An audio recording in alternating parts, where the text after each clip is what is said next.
ओम शांति। आज 25 नवंबर 2021 के साकार मधुर महावाक्य हैं। आज सतगुरुवार वरदानी दिवस पर आँख खुलते ही हम सब ने बाबा से रूहानी दृष्टि ली। बाबा की रूहानी दृष्टि ही हमारी रूहानी पालना है और बाबा ने हम सबको बहुत ही सुंदर वरदान दिया है, मास्टर सर्वशक्तिवान भव। आज पूरा दिन इस स्वमान के नशे में रहेंगे। मैं मास्टर सर्वशक्तिवान हूँ। किसको कहते हैं मास्टर सर्वशक्तिवान? जैसे स्थूल रूप से हम अपने हाथ पांव को अपनी शक्ति के अनुसार चलाते हैं, ठीक इसी तरह अपने मन बुद्धि को जब लगाना चाहें, जहाँ लगाना चाहें, जितनी देर एकाग्र करना चाहें कर सकें, अपने मन बुद्धि को ऑर्डर प्रमाण चला सकें, उसको कहते हैं मास्टर सर्वशक्तिवान। अभी अभी आवाज़ में आना, अभी अभी आवाज़ से परे हो जाना। जैसे आवाज़ में आना सहज लगता है, ऐसे वाणी से परे हो जाना सहज लगे। ऐसे बच्चे ही साक्षात्कार मूर्त बनते हैं। बाबा आज ईश्वरीय अथॉरिटी को कार्य में लगाने की बात समझा रहे हैं। बहुत सुंदर बात बाबा ने पक्की कराई कि आप बच्चों को रूहानी सेवा करनी है। संगम युग पर रूहानी सेवा करने का बहुत शौक होना चाहिए। कोई भी मिले उसको रूहानी बाप की श्रीमत याद दिलाओ। बाबा बच्चों को रूहानी श्रीमत देते हैं। हे रूहानी बच्चे, तुम्हें दधीची ऋषि की तरह हड्डी हड्डी सेवा में लगानी है, जिगरी सेवा करनी है। ज्ञान रत्नों का दान करने का शौक होना चाहिए। इस एक जन्म में इतनी कमाई जमा करनी है जो 21 जन्म तक काम आती रहे। ये रूहानी सेवा जो बच्चे करते रहते हैं उन्हें उमंग रहता है, खुशी रहती है। सेंटर्स पर बैठते हैं तो हम बाप दादा की याद में बैठते हैं। मधुबन में भी मुरली से पहले बैठते हैं तो आह्वान करते हैं बाबा का कि अभी बाप दादा आए कि आए। सेंटर पर सोचते हैं अभी बाप दादा की चलाई हुई मुरली आई कि आई। यहाँ के ख्यालात और वहाँ के ख्यालात में बहुत अंतर है। बाबा ने कहा यहाँ तो हमें खुशी है, हम बाबा के सम्मुख बैठे हैं। बाबा हमें ज्ञान रतन देने के लिए आए हैं। इस समय जबकि हम बाबा के सम्मुख बैठे हैं, अगर ये बात याद रहे तो अहो सौभाग्य। इस समय बुद्धियोग भटकना नहीं चाहिए। कई कई बच्चों को बाबा के सम्मुख बैठ के भी सर्विस के ख्यालात चलते हैं। बाबा ने कहा जो अच्छे बच्चे होंगे ना, वो सर्विस के ख्यालात को भी रोक देंगे। उस समय वो बाप दादा की मुरली सुनेंगे। अभी बाप दादा सम्मुख आए हैं तो हम उनसे ज्ञान खजाना ले लें और ख्यालात छोड़ एक बाबा की याद में रहना और बाबा की पूरी बात सुनना। ये अंदर में उमंग होना चाहिए कि हमारा बुद्धियोग यहाँ वहाँ नहीं जाना चाहिए, बाबा पर टिक जाना चाहिए। यहाँ बैठे अगर ख्यालात और तरफ चले जाएंगे तो धारणा अच्छी नहीं होगी बल्कि कच्ची हो जाएगी। अगर कच्ची धारणा है तो फिर बाबा ने कहा वैसी ही आदत पड़ जाती है।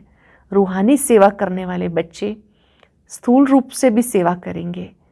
बहुत ऐसे बच्चे हैं जो रूहानी सेवा नहीं कर पाते, लेकिन वो स्थूल सेवा बहुत खुशी से करते हैं, बहुतों को सुख देते हैं।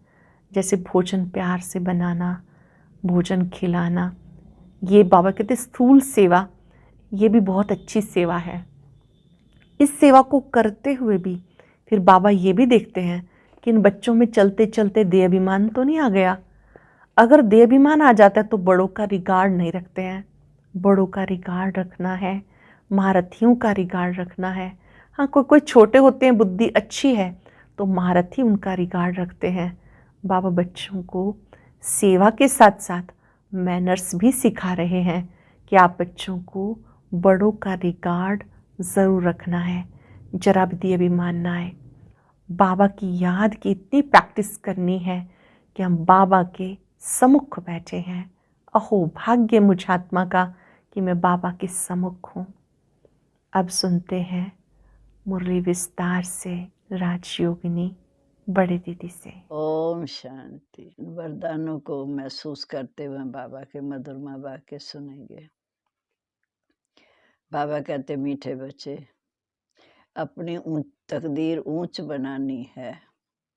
अपनी तकदीर ऊंच बनानी है तो रूहानी सेवा का शौक रखो। सबको ज्ञान धन का दान करते रहो। प्रश्न है,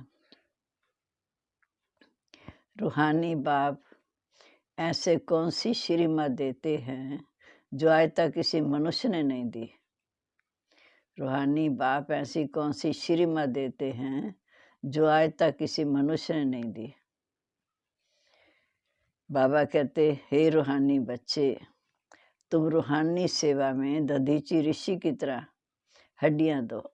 बाप से जो अविनाशी ज्ञान रतन मिले हैं उसका दान करो। यही है सच्ची सेवा। ऐसी सेवा करने की मत कोई भी मनुष्य दे नहीं सकता। रूहानी सेवा करने वाले सदा खुशी में नाचते रहेंगे, तकदीर ऊंच बनती जाएगी। गीत है, बदल जाए दुनिया न बदलेंगे हम। ओम शांति। बच्चों ने गीत की 2 लाइन सुनी, उन्होंने तो गीत बना दिया। जैसे कोई की सगाई होती है तो ये पक्का है कि स्त्री पुरुष कभी एक दो को छोड़ेंगे नहीं। कोई बिरले ऐसे होते जो आपस में नहीं बनती तो छोड़ भी देते। यहाँ तो तुम बच्चे किसके साथ प्रतिज्ञा करते हो? ईश्वर पिता के साथ, जिसके साथ तुम बच्चों की व सज्जनों की सगाई हुई है। परंतु ऐसा जो विश्व का मालिक बनाते हैं उसको भी छोड़ देते हैं। जहाँ तुम बच्चे बैठे हो, तुम जानते हो अभी बेहद का बाप आया कि आया। जब हम मधुबन बाबा के सन्मुख हैं तो हमारे अंदर होता है कि अभी बेहद का बाप आया कि आया। ये अवस्था जो तुम्हारी यहाँ रहती है, बार सेंटर पर हो ना सके। यहाँ तुम समझेंगे कि बाप दादा आया कि आया। बार सेंटर पर समझेंगे कि बाबा की बजाई मुरली आई कि आई। यहाँ और वहाँ में बहुत फर्क रहता है, क्योंकि यहाँ बेहद बाप के सन्मुख तुम बैठे हो, वहाँ तुम सन्मुख नहीं हो। चाहते हो सन्मुख जाकर मुरली सुने। यहाँ बच्चों की बुद्धि में आया कि बाबा आया कि आया। जैसे और सत्संग होते हैं वहाँ समझेंगे फलाना स्वामी आएगा, परंतु ये ख्यालात भी सब एक रस नहीं रहती। कोई को संबंधी याद आएगा, कोई बिरला होगा जो स्वामी की याद में बैठा होगा। यहाँ भी ऐसे है। ऐसे नहीं कि सब शिव बाबा की याद में रहते हैं, बुद्धि दौड़ती रहती है। मित्र संबंधी याद आएंगे। सारा समय एक ही शिव बाबा के सन्मुख रहने में ओह सौभाग्य। जो सारा समय एक ही शिव बाबा के सन्मुख रहते हैं ओह सौभाग्य। स्थायी याद में कोई बिरला ही रहता है। यहाँ शिव बाबा के सन्मुख में तो बहुत खुशी रहनी चाहिए। अतीन्द्रिय सुख गोपी वल्लभ के गो गोपियों से पूछो। ये यहाँ का गायन है। जहाँ तुम बाबा की याद में बैठे हो, जानते हो अभी हम ईश्वर के बने हैं, फिर दैवी गोद में होंगे। भल कोई की बुद्धि में सर्विस के ख्यालात भी चलते रहते।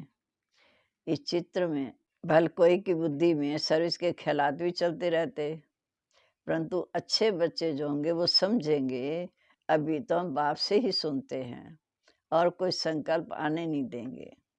बाप ज्ञान रत्नों से झोली भरने आए हैं तो बाप से ही बुद्धि योग लगाना है। पर नंबरवार धारणा तो होती है ना। कोई अच्छी रीति धारण करते, कोई कम धारण करते। बाबा कहते बुद्धि योग और तरफ दौड़ता रहेगा तो धारणा नहीं होगी, कच्चे ही रह जाएंगे। जिसको धारणा होती है उसको सर्विस का बहुत शौक होगा। वह खुशी में उछलता रहेगा कि जाकर मैं ज्ञान धन दान करूं। ये धन एक बाप के सिवा और कोई के पास है भी नहीं। बाप ये भी जानते हैं कि सबको एक जैसी धारणा हो ना सके। सब एक रस ऊंच पद पा नहीं सकते। बुद्धि और तरफ भटकती रहती। भविष्य तकदीर ऊंच नहीं बन सकती। फिर कोई स्थूल सर्विस में अपनी हड्डी भी देते हैं। लौकी सर्विस में, परिवार की सर्विस में हड्डी देते, सबको राज़ी करते, जैसे भोजन बनाते हैं, खिलाते हैं, ये भी सब्जेक्ट है। सर्विस का जिनको शौक होगा, वह मुख से कहने बिना रहेंगे नहीं। फिर बाबा भी देखते हैं, कहाँ दे अभिमान तो नहीं है, बड़े का रिगार्ड रखते हैं या नहीं। बड़े महारथी का रिगार्ड तो रखना होता है ना। हाँ, कोई छोटा भी होशियार हो जाता तो हो सकता है बड़े को भी उसका रिगार्ड रखना पड़े, क्योंकि बुद्धि उनकी गैलव कर गई। सर्विस का शौक देख बाप भी खुश होते हैं, ये अच्छी सर्विस करेंगे, सारा दिन प्रदर्शनी समझाने की प्रैक्टिस करनी चाहिए। प्रजा भी तो ढेर बनती है ना, सूर्यवंशी, चंद्रवंशी, राजा रानी, प्रजा सब इसी समय इसी पढ़ाई से बनते हैं। कितनी सर्विस करनी चाहिए। बच्चों की बुद्धि में है कि अभी हम ब्राह्मण बने हैं, घर गृहस्थ में रहने से हर एक की अवस्था अपनी रहती है, जहाँ घर बार तो छोड़ना नहीं। बाबा कहते भल घर में रहो, परंतु बुद्धि में ये निश्चय रखना है कि ये पुरानी दुनिया खत्म हुई के हुई, हमारा बाप से काम है। ये भी बाबा जानते हैं, कल पहले जिन्होंने ज्ञान लिया था वह तो जरूर लेंगे। सेकंड बाय सेकंड हूबहू ड्रामा रिपीट होता रहता है। आत्मा में ज्ञान है, बाप के पास भी ज्ञान है, तुम बच्चों को भी बाप जैसा बनना है। अच्छी पॉइंट धारण करनी है, सब पॉइंट्स एक साथ तो नहीं समझाई जाती, लक्ष्य पक्का रखा जाता। विनाश भी सामने खड़ा है, ये वही विनाश है जो कल पहले हुआ। सतयुग त्रेता में कोई लड़ाई होती नहीं, वह तो बाद में जब बहुत धर्म इकट्ठे होते, लश्कर बड़े हो जाते, तब लड़ाई शुरू होती। पहले पहले तो आत्माएं सतो प्रधान से धीरे धीरे नीचे उतरती हैं, सतो रजो तमो में आती हैं। ये सब बुद्धि में रखना है कि कैसे ये राजधानी स्थापन हो रही है, जहाँ बैठे हो, ये बुद्धि में रखना है कि शिव बाबा आकर हमें इस समय ज्ञान रत्नों का खजाना देते हैं। जिसके बुद्धि में धारणा होगी, अच्छे अच्छे बच्चे नोट्स भी लेते हैं। नोट्स लेना अच्छा है तो बुद्धि में टॉपिक याद रहेगी। आज इस टॉपिक पर समझाना है। बाबा कहते हमने तुमको कितना खजाना दिया। सतयुग त्रेता में तुम्हारे पास अथाह धन था, फिर वाम मार्ग में जाने से कम हो गया, खुशी भी कम होती गई। सतयुग त्रेता में तो खुशी का खजाना, फिर नीचे उतरे तो खुशी कम होती गई, कुछ ना कुछ भी कर्म होने लगे। द्वापर युग से उतरते उतरते कलाएं भी कम होती गई। सतयुग में 16 कला, त्रेता में 14 कला, द्वापर में 8 कला, कल युग में शुरू में 4 कला, अंत में कोई कला नहीं। सतो प्रधान, सतो रजो तमो की स्टेजेस होती है ना। सतो से रजो में आते हैं तो ऐसे नहीं फट से आ जाते हैं, तमो प्रधान भी आहिस्ते आहिस्ते बनते हैं, उसमें भी स्टेजें हैं। फट से तमो प्रधान नहीं होंगे, धीरे धीरे सीढ़ी नीचे उतरते हैं, कला कम होती जाती। 84 जन्म लगते हैं उतरने में, अब एक जन्म संगम युग का एक जन्म जंप लगाना चढ़ने में। अब तमो प्रधान से सतो प्रधान बनना है, इसके लिए टाइम बाकी थोड़ा है। गाया हुआ भी है, चढ़े तो चाखे वैकुंठ रस, गिरे तो चकनाचूर। काम की चमाड़ लगती है तो एकदम चकनाचूर हो जाते, फिर तो की कमाई खत्म हो जाती। यहाँ तो बाप से वर्षा पाना है, बाप को याद करना है, क्योंकि बाप से ही बादशाही मिलती है। अपने आप से पूछ रहे हैं कि हमने बाप को याद कर कितनी भविष्य की कमाई जमा की, कितने अंधों की लाठी बने।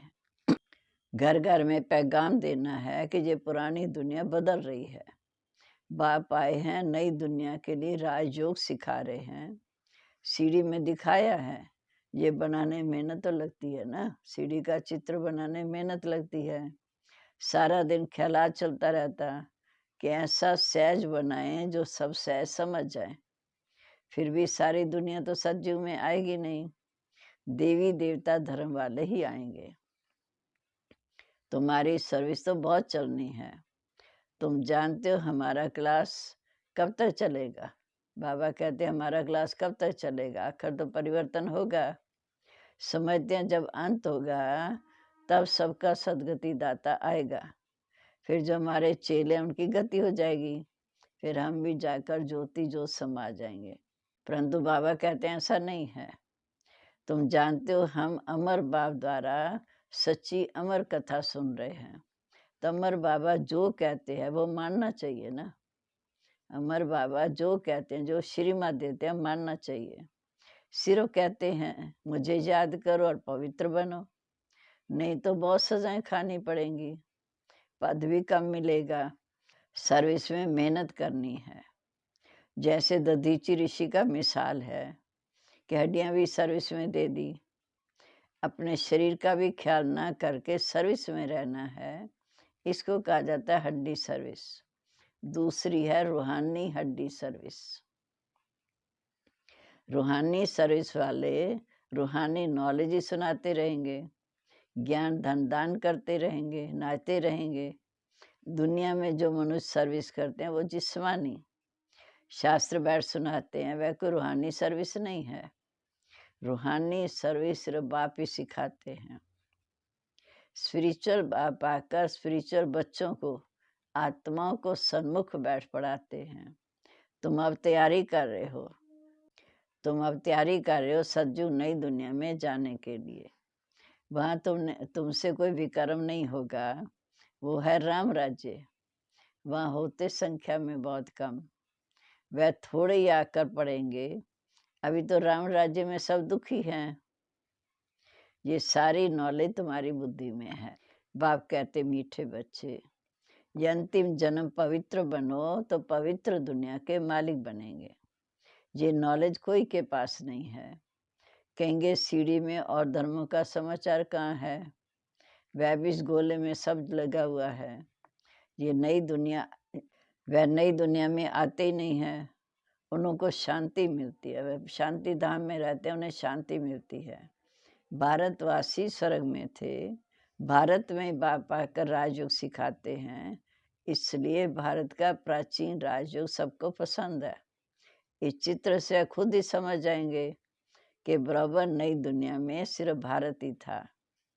अपने धर्म को भी समझ जाएंगे।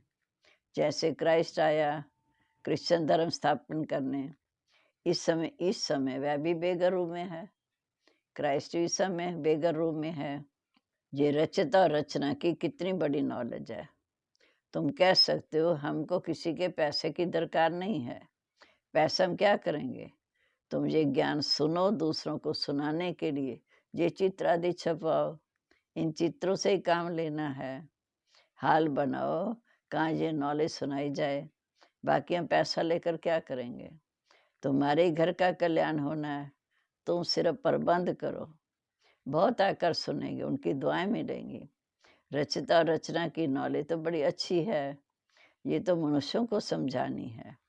फिर बाबा कहते स्वर्ग में कितने जल्दी मकान बनते होंगे, सोना चांदी बहुत तुम्हारे को मिल जाएगा। खानियां तो सोने चांदी हीरे आदि ले आते हैं, हुनर तो सबको पास है।